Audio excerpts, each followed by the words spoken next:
Homeric hymn to Demeter. Helene P. Foley. Demeter I begin to sing, the fair-tressed, awesome goddess, herself and her slim-ankled daughter, whom Hades seized. Zeus, heavy thundering and mighty voiced, gave her, without the consent of Demeter of the bright fruit and golden sword, as she played with the deep-breasted daughters of ocean, plucking flowers in the lush meadow, roses, crocuses, and lovely violets, irises and hyacinth, and the narcissus, which earth grew as a snare for the flower-faced maiden in order to gratify by Zeus's design the host to many, a flower wondrous and bright, awesome for all to see, for the immortals above and for mortals below. From its root 100-fold bloom sprang up and smelled so sweet that the whole vast heaven above and the whole earth laughed, and the salty swell of the sea. The girl marveled and stretched out both hands at once to take the lovely toy. The earth with its wide ways yawned over the Nysian plain. The Lord host to many rose up on her with his immortal horses, the celebrated son of Kronos. He snatched the unwilling maid into his golden chariot and led her off lamenting. She screamed with a shrill voice, calling on her father, the son of Kronos highest and best. Not one of the immortals or of humankind heard her voice, nor the olives bright with fruit, except the daughter of Perseus. Tender of heart, she heard it from her cave, Hecate of the delicate veil. And Lord Helios, brilliant son of Hyperion, heard the maid calling her father the son of Kronos. But he sat apart from the gods, aloof in a temple ringing with prayers, and received choice offerings from humankind. Against her, Hades took her by the design of Zeus with his immortal horses, her father's brother, commander, and host to many, the many-named son of Kronos.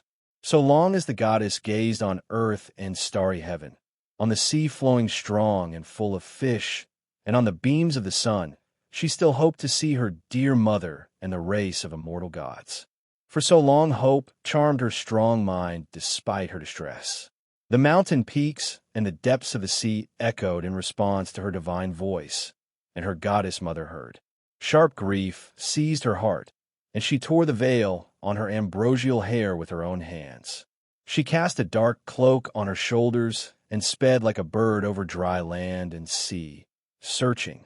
No one was willing to tell her the truth, not one of the gods or mortals. No bird of omen came to her as truthful messenger. Then for 9 days divine Deo roamed over the earth, holding torches ablaze in her hands. In her grief she did not once taste ambrosia or nectar sweet to drink, nor bathed her skin. But when the 10th dawn came shining on her, Hecate met her, holding a torch in her hands, to give her a message. She spoke as follows: Divine Demeter, giver of seasons and glorious gifts, who of the immortals or mortal men seized Persephone and grieved your heart? For I heard a voice, but did not see with my eyes who he was. To you I tell at once the whole truth. Thus Hecate spoke. The daughter of fair-tressed Rhea said not a word, but rushed off at her side, holding torches ablaze in her hands. They came to Helios, observer of gods and mortals, and stood before his horses. The most august goddess spoke. Helios, respect me as a god does a goddess, if ever with word or deed I pleased your heart and spirit. The daughter I bore, a sweet offshoot noble in form. I heard her voice throbbing through the barren air, as if she were suffering violence. But I did not see her with my eyes. With your rays you looked down through the bright air on the whole of the earth and the sea. Tell me the truth about my child. Have you somewhere seen who of gods or mortal men took her by force from me against her will and went away? Thus she spoke, and the son of Hyperion replied, Daughter of fair-tressed Rhea, mighty Demeter, you will know the truth. For I greatly revere and pity you grieving for your slim-ankled daughter. No other of the gods was to blame but cloud-gathering Zeus, who gave her to Hades his brother to be called his fertile wife. With his horses Hades snatched her screaming into the misty gloom. But, goddess, give up for good your great lamentation. You must not nurse in vain insatiable anger. Among the gods Hades is not an unsuitable bridegroom, commander to many, and Zeus's own brother of the same stock. As for honor, he got his third at the world's first division and dwells with those whose rule has fallen to his lot. He spoke and called to his horses. At his rebuke they bore the swift chariot lightly, like long-winged birds.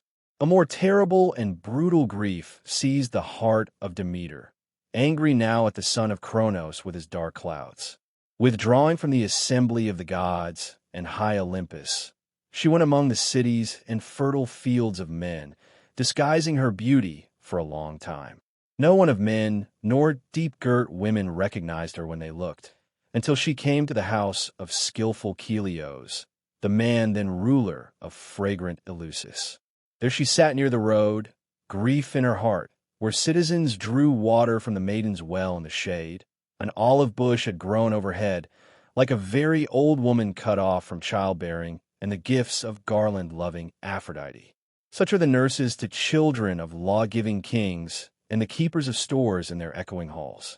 The daughters of Helios, son of Eleusis, saw her as they came to fetch water easy to draw and bring it in bronze vessels to their dear father's halls. Like four goddesses they were in the flower of youth, Calydike, Cleisydike, fair Demo, and Calitho, who was the eldest of them all. They did not know her. Gods are hard for mortals to recognize.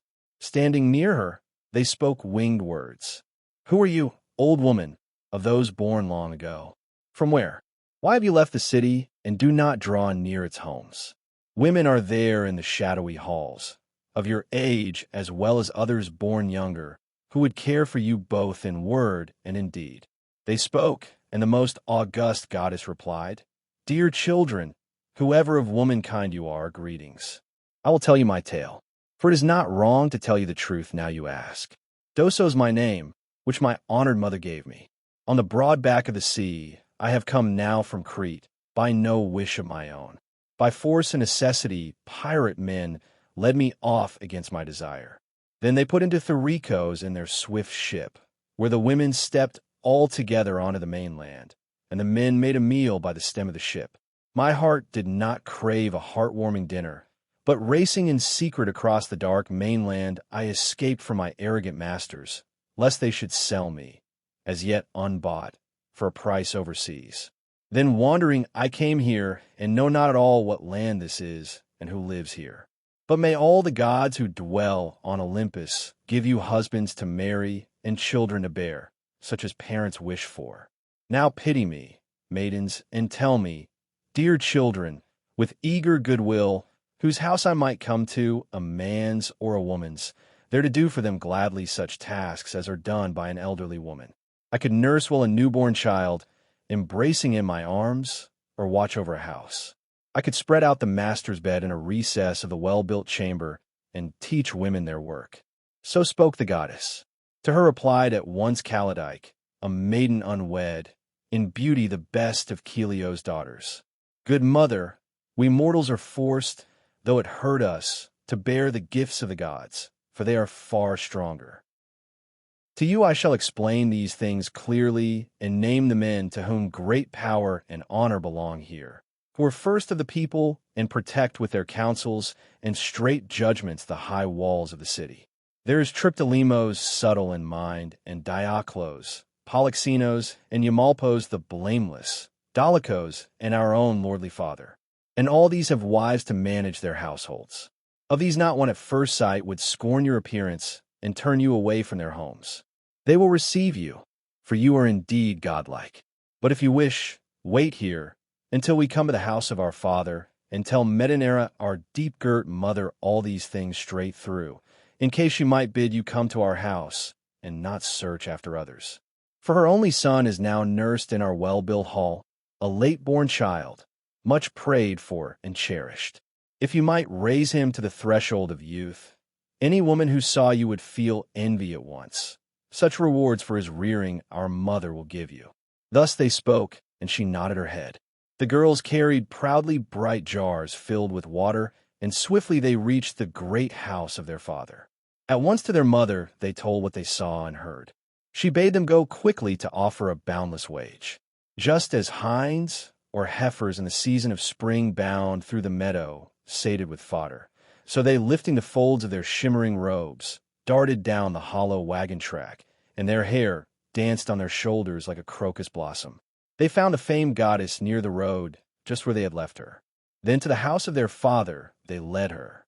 She, grieved in her heart, walked behind with veiled head, and her dark robe swirled round the slender feet of the goddess.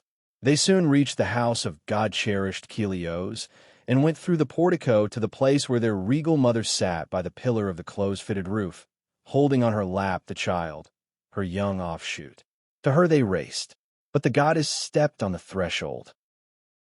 Her head reached the roof, and she filled the doorway with divine light. Reverence, awe, and pale fear seized Metanera. She gave up her chair and bade the goddess sit down. But Demeter, bringer of seasons and giver of rich gifts, did not wish to be seated on the shining seat. She waited resistant, her lovely eyes cast down, until knowing Iambe set out a well-built stool for her and cast over it a silvery fleece. Seated there, the goddess drew the veil before her face. For a long time she sat voiceless with grief on the stool and responded to no one with word or gesture. Unsmiling, tasting neither food nor drink, she sat wasting with desire for her deep-girt daughter, until knowing Iambe jested with her, and mocking with many a joke, moved the holy goddess to smile and laugh, and keep a gracious heart. Iambe, who later pleased her moods as well. Metanera offered a cup filled with honey-sweet wine, but Demeter refused it. It was not right, she said, for her to drink red wine. Then she bid them mix barley and water with soft mint and give her drink. Metanera made and gave the drink to the goddess as she bid. Almighty Deo received it for the sake of the rite. Well-girt Metanera spoke first among them. "Hail, lady, for I suppose your parents are not low-born, but noble. Your eyes are marked by modesty and grace, even as those of justice-dealing kings. We mortals are forced, though it may hurt us, to bear the gifts of the gods, for the yoke lies on our necks. But now you have come here, all that's mine will be yours. Raise this child for me, whom the gods provided late-born and unexpected, much prayed for by me. If you raise him, and he comes to the threshold of youth, any woman who saw you would feel envy at once. Such rewards for his rearing would I give you." Rich-crowned Demeter addressed her in turn. "Hail also to you, lady, may the gods give you blessings. Gladly will I embrace the child, as you bid me. I will raise him, nor do I expect a spell or the undercutter to harm him through the negligence of his nurse. For I know a charm more cutting than the woodcutter. I know a strong safeguard against baneful bewitching." So speaking, she took the child to her fragrant breast with her divine hands, and his mother was glad at heart. Thus the splendid son of skillful Helios, Demeter, whom well-girt Metanera bore, she nursed in the great halls. And he grew like a divinity, eating no food nor sucking at a mother's breast. For daily well-crowned divine, Demeter anointed him with ambrosia like one born from a god and breathed sweetly on him, held close to her breast. At night, she would bury him like a brand in the fire's might, unknown to his own parents. And great was their wonder as he grew miraculously fast. He was like the gods. She would have made him ageless and immortal, if well-girt Metanera had not in her folly kept watch at night from her fragrant chamber and spied. But she shrieked and struck both thighs in fear for her child, much misled in her mind, and in her grief she spoke winged words. "Demeter, my child, the stranger buries you deep in the fire, causing me woe and bitter cares." Thus she spoke lamenting. The great goddess heard her. In anger at her, bright-crowned Demeter snatched from the flames with immortal hands the dear child Metanera had borne beyond hope in the halls, and, raging terribly at heart, cast him away from herself to the ground. At the same time she addressed well-girt Metanera. "Mortals are ignorant and foolish, unable to foresee destiny, the good and the bad coming on them. You are incurably misled by your folly. Let the gods, oath, the implacable water of Styx, be witness. I would have made your child immortal and ageless forever. I would have given him unfailing honor. But now he cannot escape death and the death spirits. Yet unfailing honor will forever be his, because he lay on my knees and slept in my arms. In due time as the years come round for him, the sons of Eleusis will continue year after year to wage war and dread combat against each other. For I am honored Demeter, the greatest source of help and joy to mortals and immortals. But now let all the people build me a great temple with an altar beneath, under the sheer wall of the city on the rising hill above Callicoron. I myself will lay down the rites, so that hereafter performing due rites you may propitiate my spirit. Thus speaking, the goddess changed her size and appearance, thrusting off old age. Beauty breathed about her, and from her sweet robes a delicious fragrance spread. A light beamed far out from the goddess's immortal skin, and her golden hair flowed over her shoulders. The well-built house flooded with radiance like lightning. She left the halls. At once Metanera's knees buckled. For a long time she remained voiceless, forgetting to pick up her dear, only son from the floor. But his sisters heard his pitiful voice and leapt from their well-spread beds. Then one took the child in her arms and laid him to her breast. Another lit the fire. A third rushed on delicate feet to rouse her mother from her fragrant chamber. Gathering about the gasping child, they bathed and embraced him lovingly. Yet his heart was not comforted, for lesser nurses and handmaids held him now. All night they tried to appease the dread goddess, shaking with fear. But when dawn appeared, they explained to wide-ruling Helios exactly what the bright-crowned goddess Demeter commanded. Then he called to assembly his innumerable people and bid them build for fair-tressed Demeter a rich temple and an altar on the rising hill. Attentive to his speech, they obeyed at once and did as he prescribed. It grew as the goddess decreed. But once they finished and ceased their toil, each went off home. Then golden-haired Demeter remained sitting apart from all the immortals, wasting with desire for her deep-girded daughter. For mortals she ordained a terrible and brutal year on the deeply fertile earth. The ground released no seed, for bright-crowned Demeter kept it buried. In vain the oxen dragged many curved plows down the furrows. In vain much white barley fell on the earth. She would have destroyed the whole mortal race by cruel famine and stolen the glorious honor of gifts and sacrifices from those having homes on Olympus, if Zeus had not seen and pondered their plight in his heart. First he roused golden-winged Iris to summon fair-tressed Demeter, so lovely in form. Zeus spoke, and Iris, obeying the dark-clouded son of Cronos, raced swiftly between heaven and earth. She came to the citadel of fragrant Eleusis and found in her temple dark-robed Demeter. Addressing her, she spoke winged words. Demeter, Zeus, the Father, with his unfailing knowledge bids you rejoin the tribes of immortal gods. Go, and let Zeus's word not remain unfulfilled. Thus she implored, but Demeter's heart was unmoved. Then the Father sent in turn all the blessed immortals. One by one, they kept coming and pleading and offered her many glorious gifts and whatever honors she might choose among the immortal gods. Yet not one could bend the mind and thought of the raging goddess, who harshly spurned their pleas. Never, she said, would she mount up to fragrant Olympus nor release the seed from the earth, until she saw with her eyes her own fair-faced child. When Zeus, heavy-thundering and mighty-voiced, heard this, he sent down the slayer of Argos, to Erebos with his golden staff, to wheedle Hades with soft words, and lead back holy Persephone from the misty gloom into the light to join the gods, so that her mother might see her with her eyes and desist from anger. Hermes did not disobey. At once he left Olympus's height and plunged swiftly into the depths of the earth. He met Lord Hades inside his dwelling, reclining on a bed with his shy spouse, strongly reluctant through desire for her mother. Still she, Demeter, was brooding on revenge for the deeds of the blessed gods. The strong slayer of Argos stood near and spoke.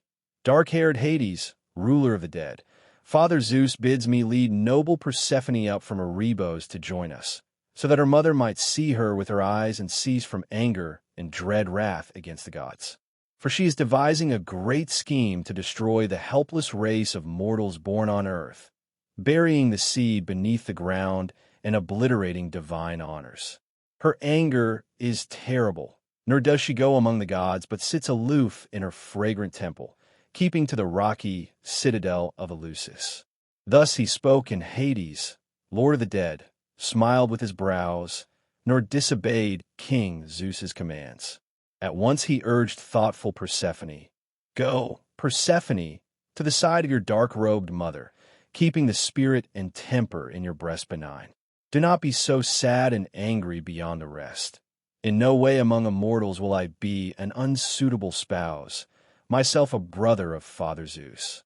And when you are there, you will have power over all that lives and moves, and you will possess the greatest honors among the gods. There will be punishment forevermore for those wrongdoers who fail to appease your power with sacrifices, performing proper rites, and making due offerings." Thus he spoke, and thoughtful Persephone rejoiced. Eagerly she leapt up for joy. But he gave her to eat a honey-sweet pomegranate seed, stealthily passing it around her, lest she once more stay forever by the side of revered Demeter of the dark robe. Then Hades commanded many yoked his divine horses before the golden chariot. She mounted the chariot, and at her side the strong slayer of Argos took the reins and whip in his hands and dashed from the halls. The horses flew eagerly. Swiftly they completed the long journey. Not sea nor river waters, not grassy glens nor mountain peaks slowed the speed of the immortal horses, slicing the deep air as they flew above these places. He brought them to a halt where rich-crowned Demeter waited before the fragrant temple. With one look she darted like a Maenad down a mountain shaded with woods. On her side Persephone, seeing her mother's radiant face, left chariot and horses, and leapt down to run and fall on her neck in passionate embrace. While holding her dear child in her arms, her heart suddenly sensed a trick. Fearful, she drew back from her embrace and at once inquired, "My child, tell me you did not taste food while below? Speak out, and hide nothing, so we both may know. For if not, ascending from miserable Hades, you will dwell with me and your father, the dark-clouded son of Cronos, honored by all the gods. But if you tasted food returning beneath the earth, you will stay a third part of the seasons each year, but 2 parts with myself and the other immortals. When the earth blooms in spring with all kinds of sweet flowers, then from the misty dark you will rise again, a great marvel to gods and mortal men. By what guile did the mighty host Timene deceive you?" Then radiant Persephone replied to her in turn, "I will tell you the whole truth exactly.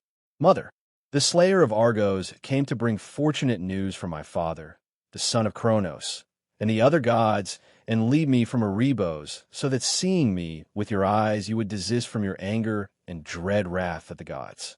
Then I leapt up for joy, but he stealthily put in my mouth a food honey sweet, a pomegranate seed, and compelled me against my will and by force to taste it. For the rest, how seizing me by the shrewd plan of my father, Cronos' son, he carried me off into the earth's depths. I shall tell and elaborate all that you ask.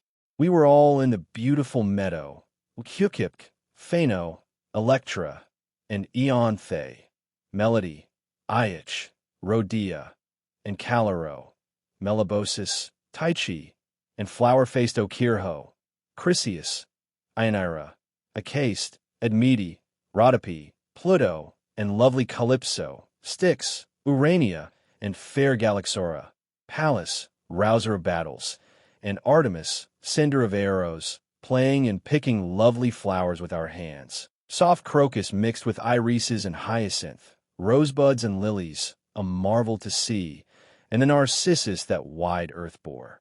Like a crocus, as I joyously plucked it, the ground gaped from beneath, and the mighty lord, host Timene, rose from it and carried me off beneath the earth in his golden chariot much against my will.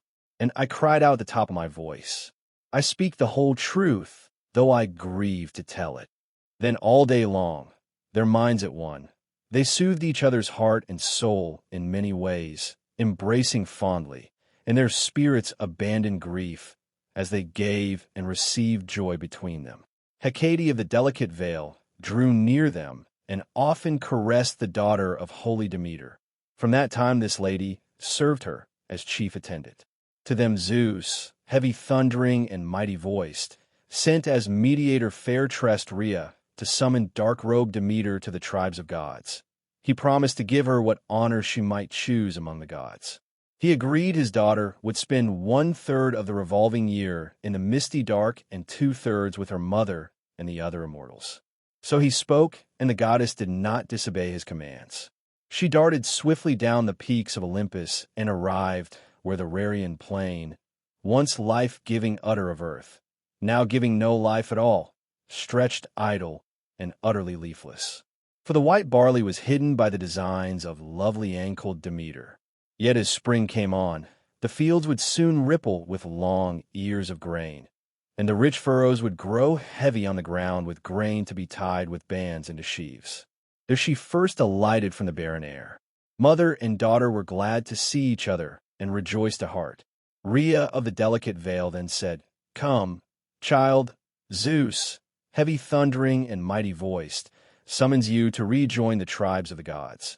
He has offered to give what honors you choose among them." He agreed that his daughter would spend 1/3 of the revolving year in the misty dark and 2/3 with her mother and the other immortals. He guaranteed it would be so with a nod of his head. "So come, my child, obey me. Do not rage overmuch and forever at the dark-clouded son of Kronos. Now make the grain grow fertile for humankind." So Rhea spoke, and rich-crowned Demeter did not disobey. At once she sent forth fruit from the fertile fields, and the whole wide earth burgeoned with leaves and flowers.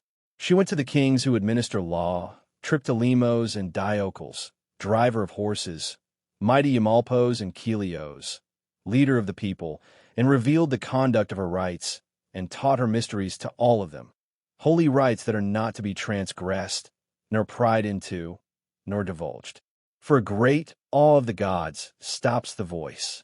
Blessed is the mortal on earth who has seen these rites, but the uninitiate who has no share in them never has the same lot once dead in the dreary darkness. When the great goddess had founded all her rites, the goddesses left for Olympus and the assembly of the other gods. There they dwell by Zeus delighting in thunder, inspiring awe and reverence. Highly blessed is the mortal on earth whom they graciously favor with love. For soon they will send to the hearth of his great house Pluto's, the god giving abundance to mortals. But come, you goddesses, dwelling in the town of fragrant Eleusis, and sea-girt Paros, and rocky Antron, revered Deo, mighty giver of seasons and glorious gifts, you and your very fair daughter Persephone, for my song grant gladly a living that warms the heart. And I shall remember you in a new song as well.